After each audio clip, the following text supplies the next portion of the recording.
Assalamualaikum warahmatullahi wabarakatuh.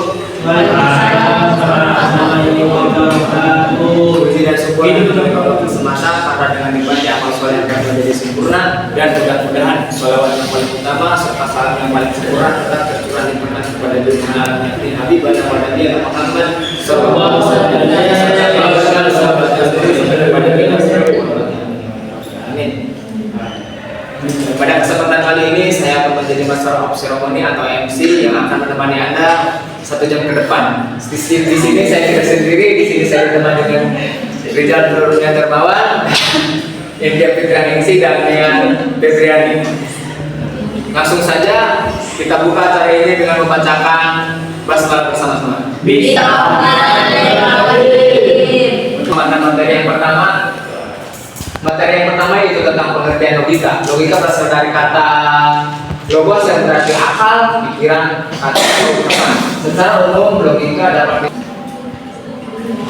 filsafat Aristoteles. Logika adalah ajaran tentang berpikir secara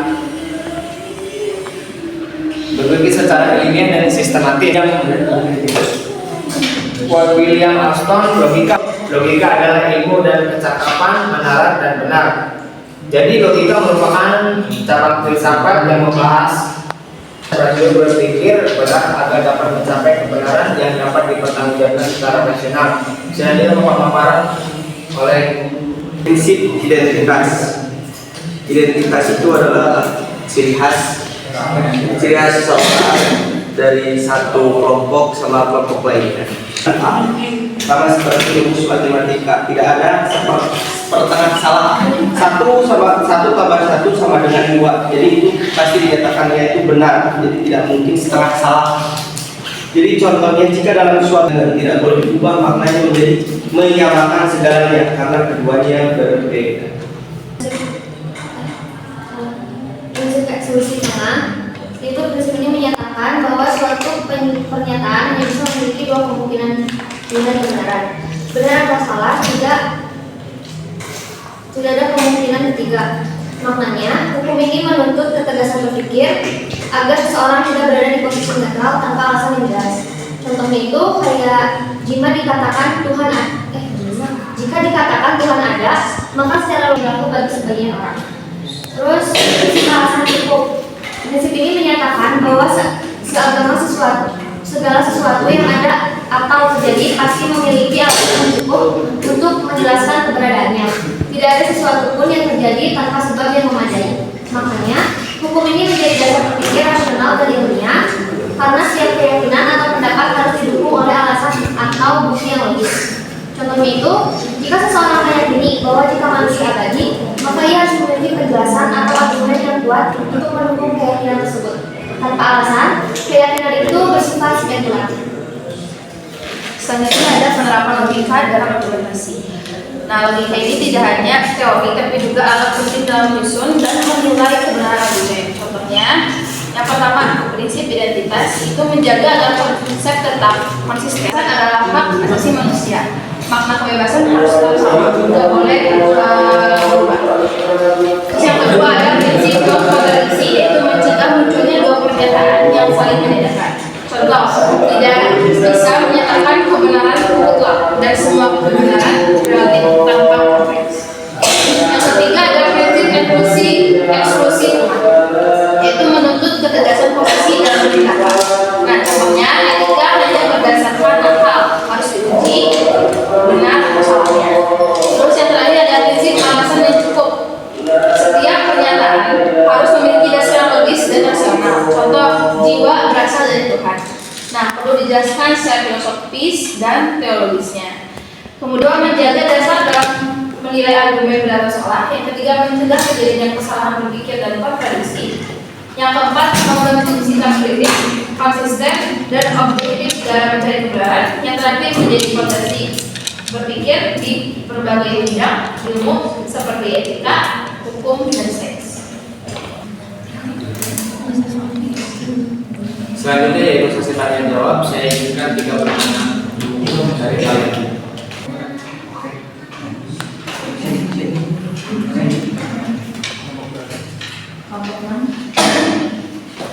Boleh pertanyaannya? ingin bertanya? Pertanyaannya, kalau semua argumen harus logis, berarti kan perasaan dan intuisi gak punya tempat dalam berpikir. Nah, terus padahal banyak keputusan besar justru datang dari Perkenalkan, saya Dutena Rahma dari kelompok 1. Menanyakan, kalau misalkan logis itu berbicara tentang kebenaran ya.